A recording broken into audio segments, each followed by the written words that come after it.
Hello, I'm Lynn Franks and welcome to Frankly Speaking with Lynn Franks and Friends.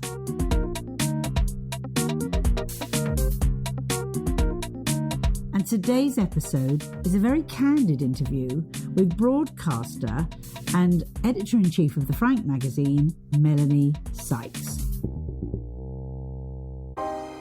I thoroughly enjoyed meeting up with Melanie, and in fact it's the start of a lot of projects we want to do together. And it can be no coincidence, really, that this is a Frankly Speaking podcast, and I am Lynn Franks, and she has a magazine called the Frank Magazine. So we want to create a space where not only she and I, but also other women can hear their voices and talk their truth.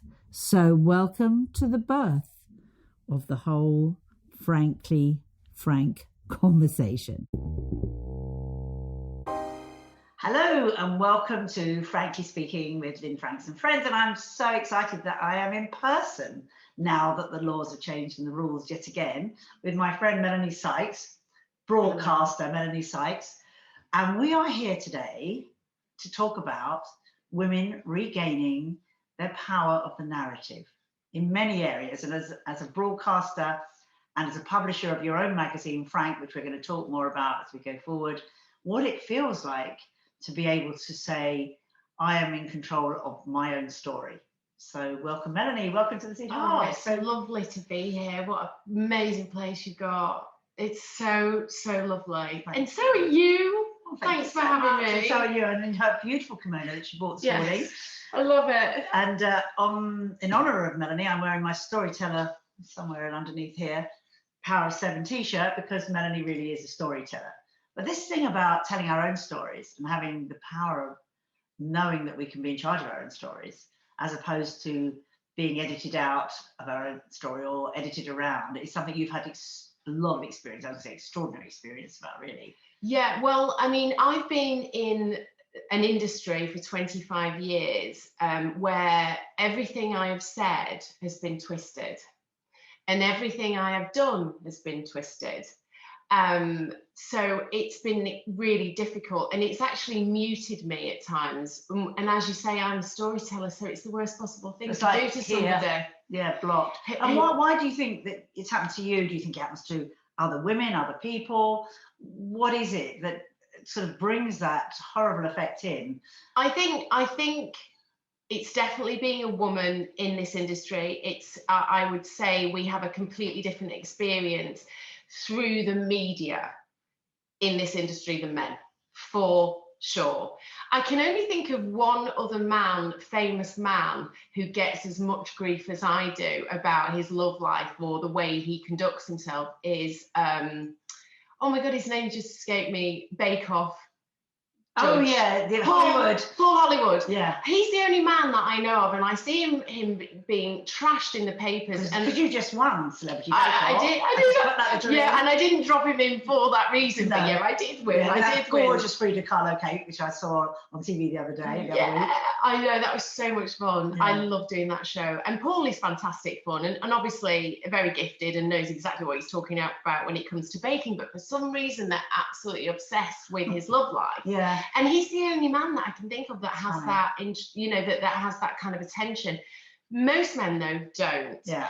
And when I first got into the industry, because I was a model before, I was being interviewed, and I was always really honest about my experience historically, and it all started to get twisted and sensationalized and bigger than I'd said it. And then I started to really curb what I was saying. And even that doesn't work. And do you think it's part A of being a woman, of course, but part of the celebrity culture that has been created? And I even take a very small amount of responsibility for my PR days. Not that I would ever take responsibility for setting up the celebrity culture as we know it now. Yeah. But this whole thing, you've always gone out with, well, I don't know who you've gone out with really, but your men have been in the entertainment industry as well, some. So inevitably it attracts the tabloids. And also you're a very beautiful woman. And we're going to talk a little bit about the Me Too movement inside the British entertainment industry and your experiences. But I think that, do you think that's part of it, this really rather sick attitude we have in this country? Well, my relationships have nothing to do with my professional life. And my professional life is broadcasting. So I don't understand where the area comes in, that because I provide a service for ITV or BBC as a presenter, because remember, it is a job. Yeah. Well, it certainly is for me, because it isn't a means for airtime and to be famous, because I could not give two shits about that. It literally is a job for me. Nobody's interested in the mechanics of the job that I actually do. It is a byproduct of actually just being able to tap into my personal life. For me, that's not what I bought into. I bought into something that would help me pay the rent, Yeah. and to bring up my children. And I have to bring in at this point, when you look at the tragedies of Caroline Flack and others who have suddenly been overwhelmed by the feedback they have had or got in the past, and there's many others we can name as well, from tabloids, from the culture of this celebrity industry that is so prevalent in the UK, we can see actually it has very tragic implications. You have to be pretty strong to even be able to handle it. Well, I mean, I've had a few people say to me recently, gosh, you're strong, you've really survived it. But actually, I've been in a lot of pain about it. I just haven't vocalized the pain. I've just dealt with it, spoke to my nearest and dearest about it, tried to protect the kids from it, and ploughed through. But it is time for me to bow out of that scenario, because the job itself is fine. There's elements of presenting and broadcasting that I love. I've enjoyed radio very much with my friend Alan Carr. It's been really fun. Yeah. You know, at the end of the day, I want to go to work and have fun. But unfortunately, there's lots of elements of it that have not felt, that felt alien to me as a person. And I'm also, you know, I'm not from stage school. I'm actually quite shy. I know people find that really hard to believe, but it's true. I'm not big on public speaking. You know, I'm an introvert, really, and I'm also a bit of a hermit. So I mean, I'm digressing slightly, but even the pandemic and as painful and as sad and tragic a lot of those stories have been, there's been elements of, for me, have been a blessing. Yeah. Because I'm now living a life that I've always wanted, and that is to not have to go to business meetings, not have to go and meet strangers, not have to be kissed and hugged by men I've never met before, because it's socially, that's what you do. And now I've got boundaries with my body. Yeah, and you've been telling me stories of various people, some well known, some not, and we're not necessarily going to name and shame, but we might. I'm not in the business of shaming anybody. But there have been some very badly behaved men who seem to feel that because you're a beautiful woman, they can say anything they want. Yeah. And you told me stories about when you've been presenting with co-presenters, they would pass you notes, which were really abusive. Yeah, I mean, and you're supposed to carry on talking to camera. Well, I'm interested. I've tried to get to the bottom of why this happens to me, because men talk to me in a real brazen way and they expect me to be able to deal with it. Now, I don't know whether it's because I'm Northern, because I'm down to earth, because what ignited my fame, if you like, was a commercial for beer. So and it was in the mid-90s. It's because you're sexy. That's well, thank you. I like to think so. You are, but even so, that is still no excuse for them to No, it's not. But I've often. And what is sexy? It means you have a certain energy that succeeds, but you know that doesn't mean to say that you want these guys to come on and be offensive. Of course you don't. No, absolutely not. I mean, I want respect. Yeah, I deserve respect. I respect everybody else. Yeah. I don't ask for anything that I don't give myself.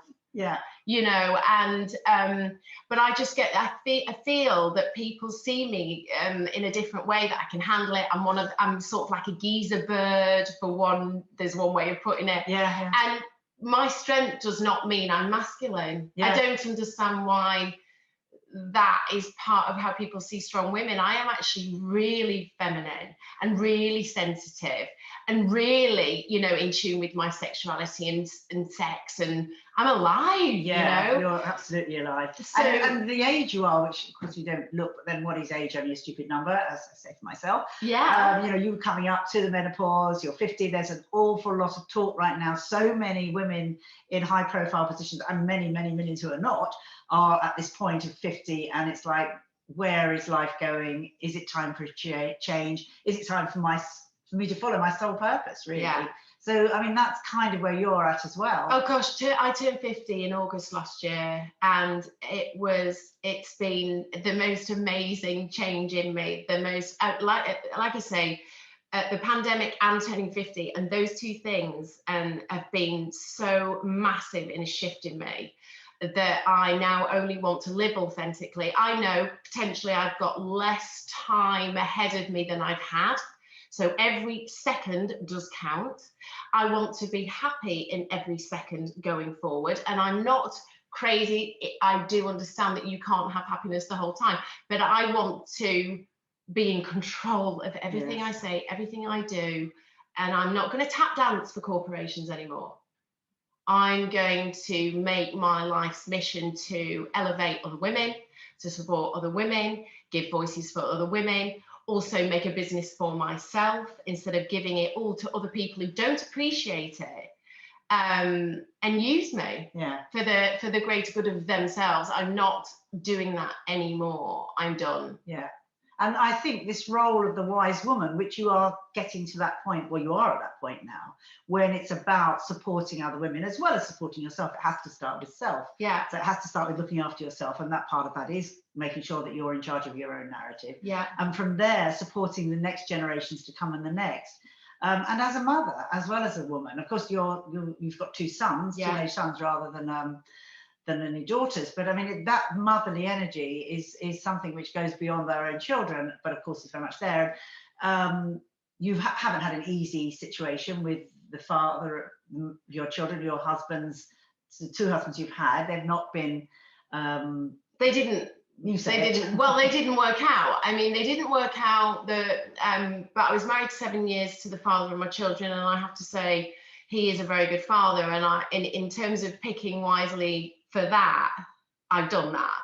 But for me personally, it didn't work. I don't want to go into too much details about him because it's not he's the father of your child. But exactly. You had two marriages where they weren't happy. They definitely weren't happy. With my first marriage, I was. And that's another thing that I'd really like to say as well, is that I am self-made, self-taught in everything, self-sufficient financially and otherwise, and always have been.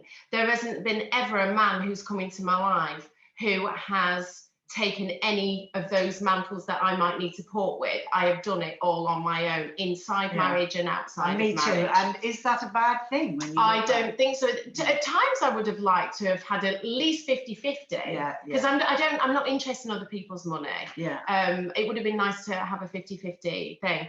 But yeah, I mean, the second marriage didn't last very long, and that ended extremely badly, and it's been documented. I won't say well documented, but documented in a way that isn't true. I was arrested for apparently beating my second husband up, which you obviously didn't do, and of course the tabloids loved. The tabloids loved. They wrote about it, and you Google it and it's there. Unfortunately, I was in an abusive relationship. I was ending it that evening, and it escalated to something where he decided to call the police and get me arrested. And I was arrested and taken away from my home. My children were home. And I actually was unlawfully given a caution. I asked the police officers, what's the quickest way out of here? And they said, take the caution. I didn't know what it meant. I wanted to get home to my children.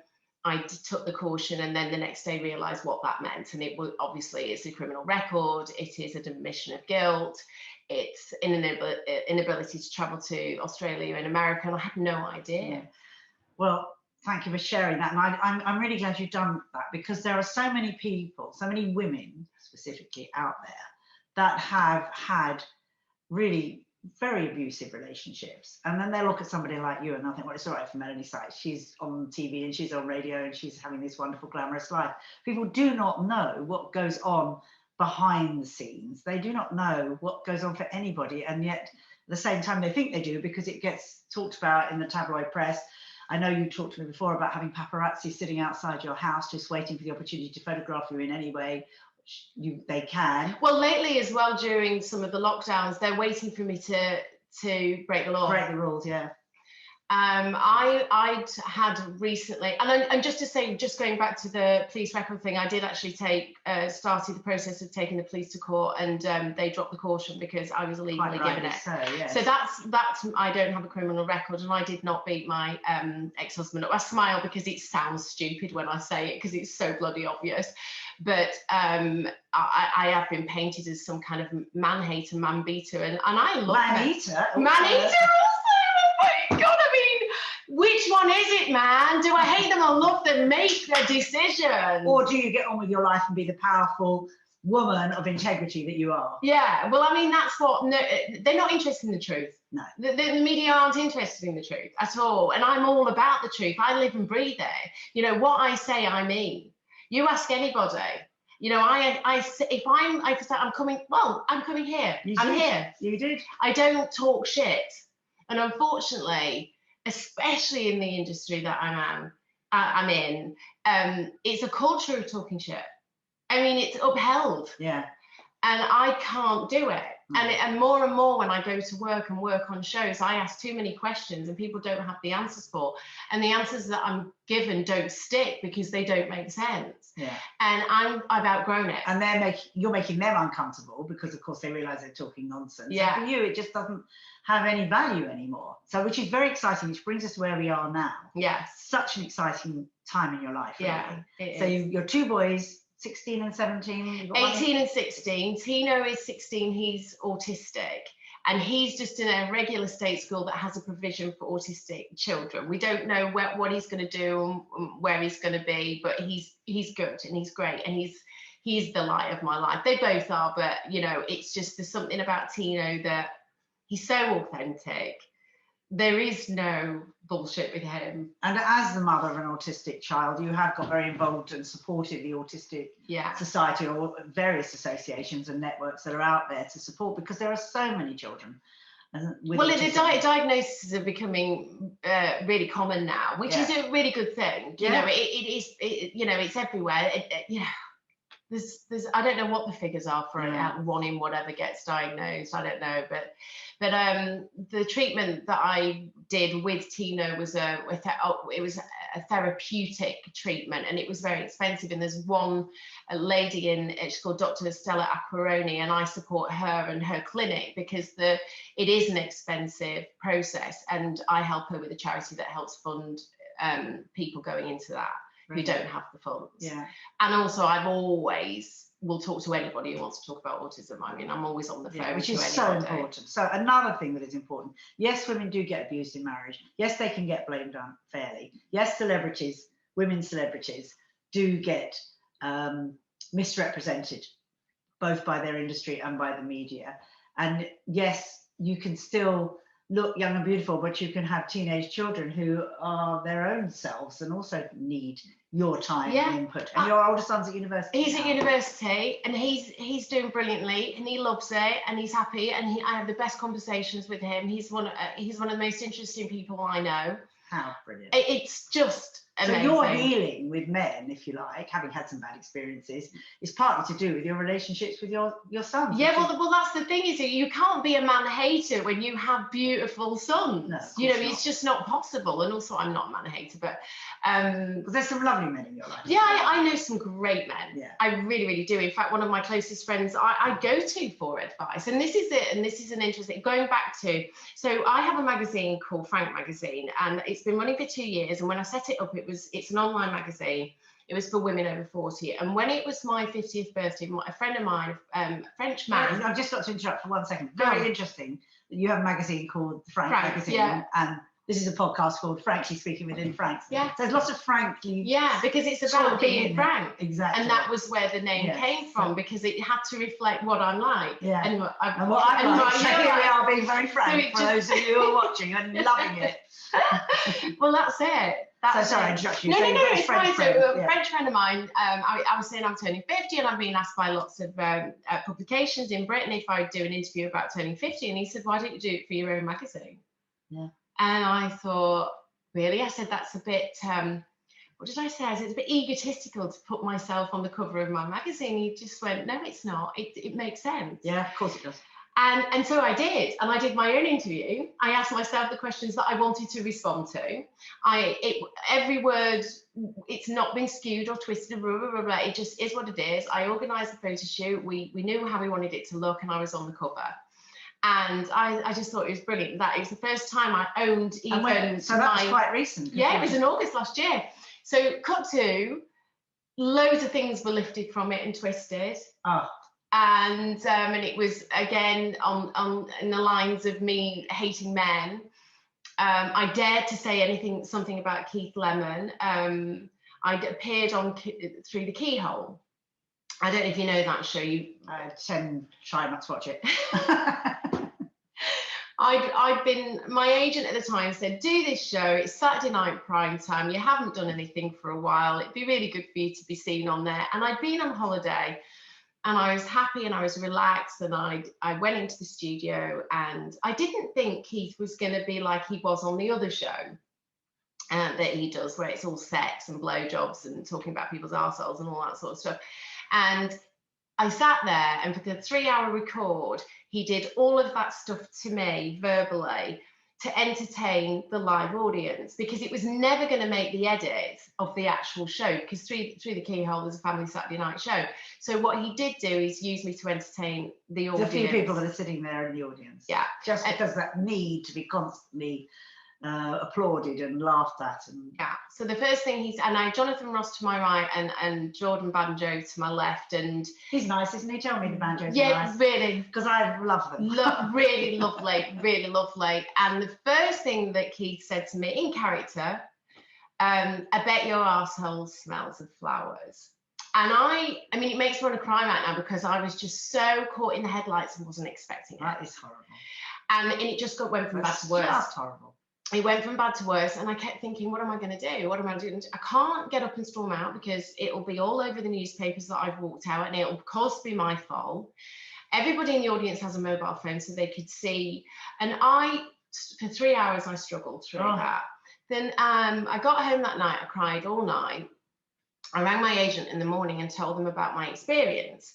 And I said, I don't really know what I'm going to do about it. And they said, do you want us to ring the production? I said, you know what, I'll do it. So I rang the head of the production. I don't know, it was this lady, I can't remember her name.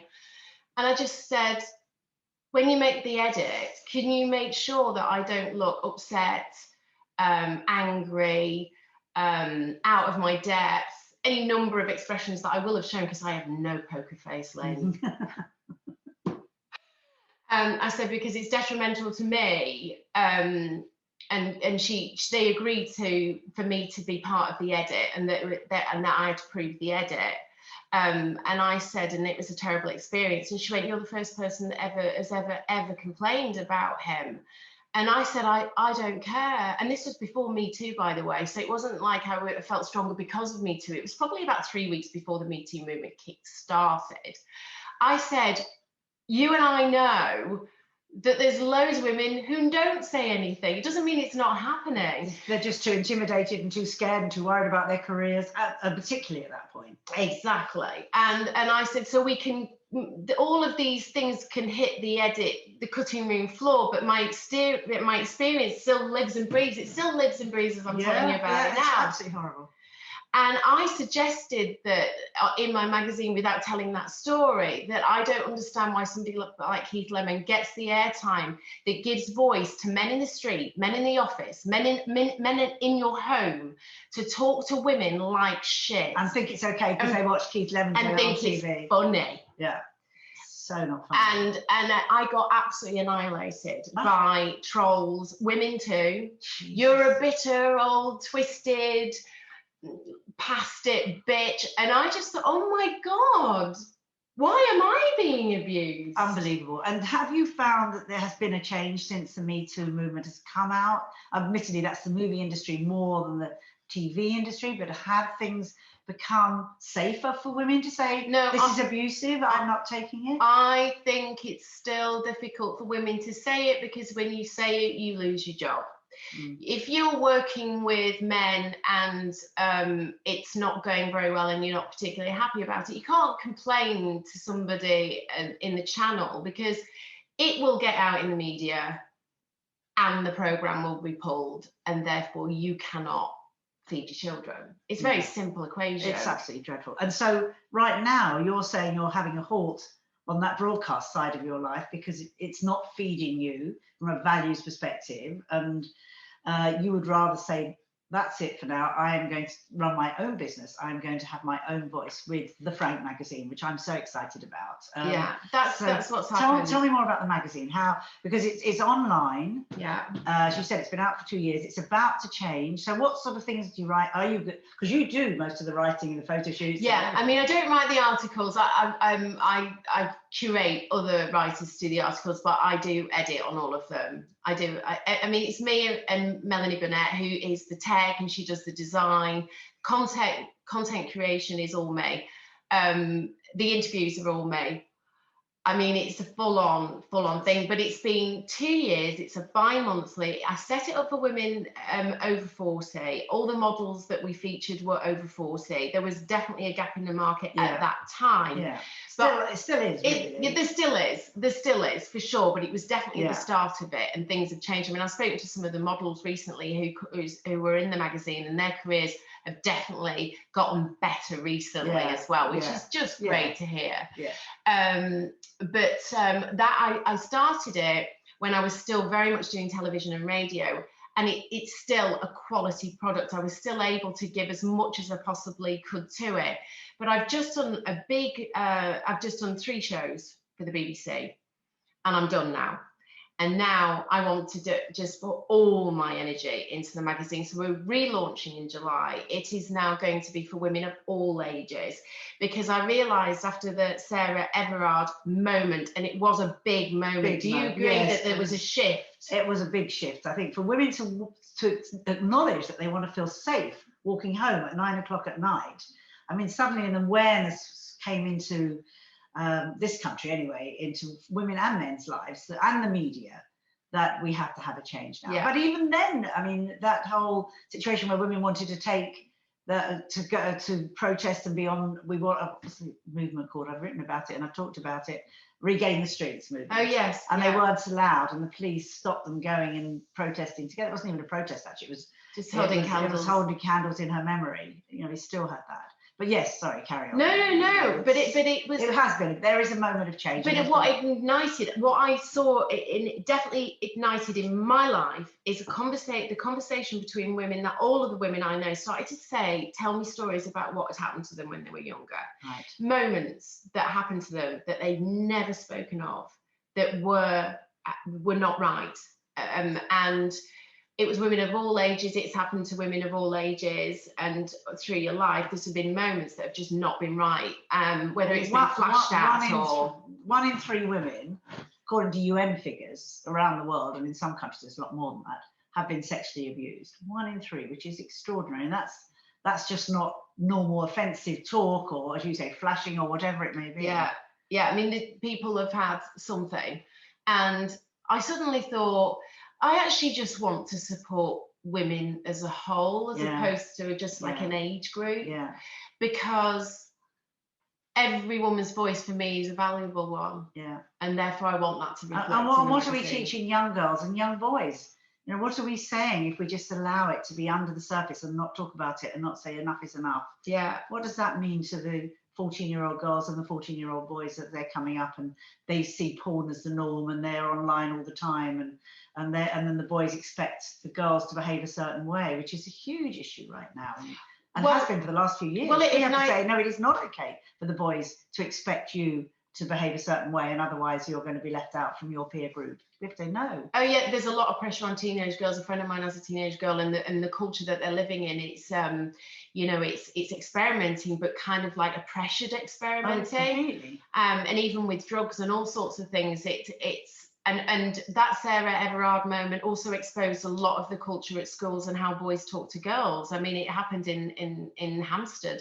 It's quite Oh yeah, there are a number of schools, there's public schools, yeah, expensive schools, where supposedly the creme de la creme of wealthy children get sent, and were behaving really, really badly. The boys were behaving really, really exactly, badly. And that's all been exposed. And unfortunately, there was naming, which I don't agree with, naming people, especially young people, because they're going through their own stuff.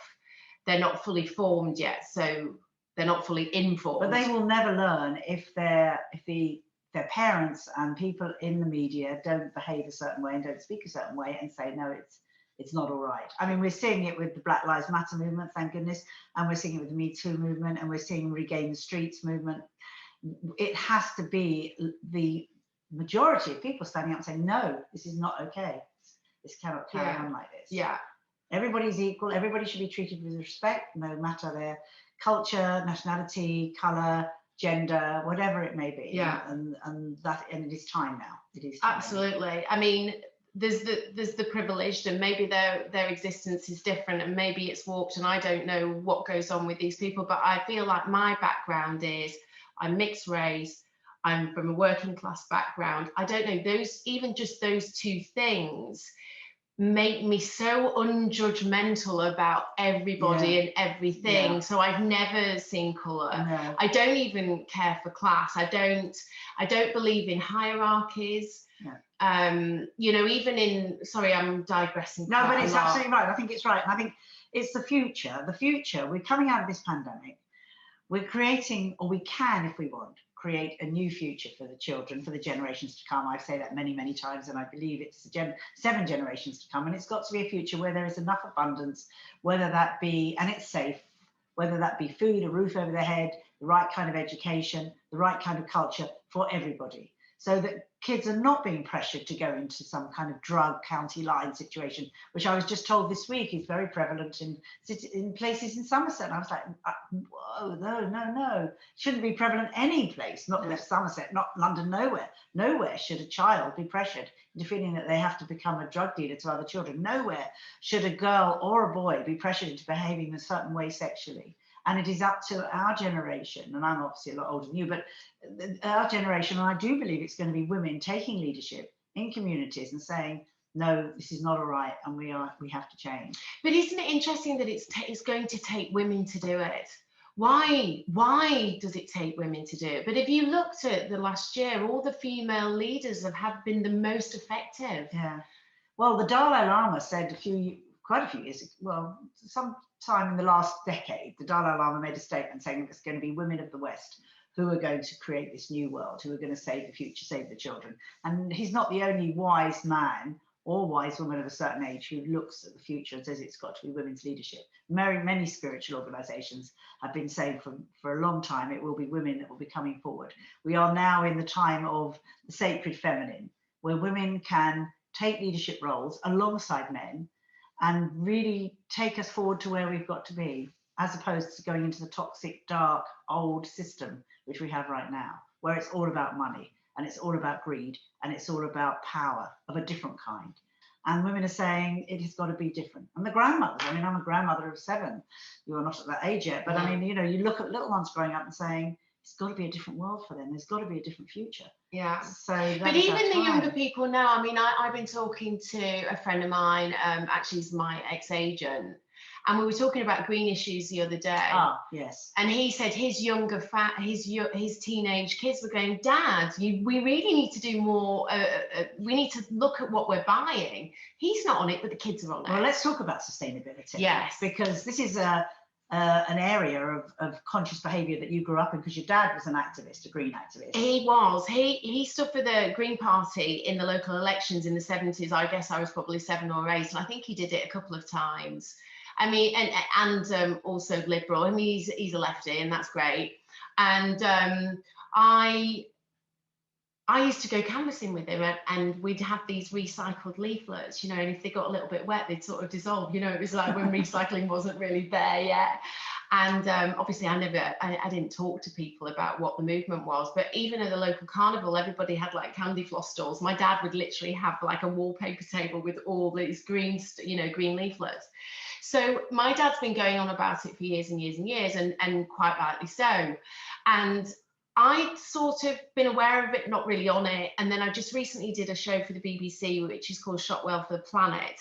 And it's helping people reduce their carbon footprint and how they can do it. And me and a few other presenters go into their homes, look at the areas in which that they can change their lifestyles. And obviously being involved in a program like that, I see it all and I'm learning about it. And now I don't want to unsee it, or I can't ignore it now. So I have literally changed and started this green trajectory in my personal life, whether it be what toothbrush I use, what toilet paper I'm using, what detergents I'm using, and it's really bloody exciting. And then putting that through the magazine. And putting through that back through the magazine, so there will be nothing in that magazine that isn't sustainable or a charity or cruelty free or any number of. And apart from anything else, it's not printed, so it's not actually using unnecessary paper. Yeah. It's online. Yeah. And so people can find the magazine by going to www.thefrankmagazine.com. thefrankmagazine.com. Yeah, yeah. And you're on Instagram. Yeah. And at the moment it is a bi-monthly magazine, but as of July it will be a website which will have rolling content. So it will be a big monster, and it's not a monster because that makes it sound bad, but it's just like my new life. Yeah. That I will feed and sit by and work on, and just promote women, educate women, and look after the environment at the same time. Brilliant. Well, I can't wait to be reading it, and I'm so thrilled you're here. This is just the beginning, let me say, we think, of the Mel and Lynn show. We're not quite sure what we're going to be doing yet, but both being very frank women who believe in creating a new future, we're going to be back. So Melanie, I'm so grateful for you visiting and coming here and being on this podcast. Pleasure. And I know that the people that will be looking at it will be wanting more and more and more. So watch this space. And thank you very much, everybody. Thank you. Thank you. I hope you enjoyed listening to Melanie's stories of her experiences as a beautiful and powerful woman in the broadcast industry as much as I did. Clearly, whether it's Melanie in the job that she does or any of us in the work we do and the life we lead, we all need to have our boundaries, and we all need to have self-respect as well as respect from others. The seed exercise that I would like to introduce today on this podcast is all about boundaries and self-respect. What I'd like you to do is take a little quiet time in your quiet space and think about a person or a situation that you felt was encroaching on your boundaries and what you can do to change it. How can you create a new scenario which reflects not only the respect you expect from others, but the self-respect you give to yourself? Write it all down, and within the next 24 hours, put it into action. You're going to feel great.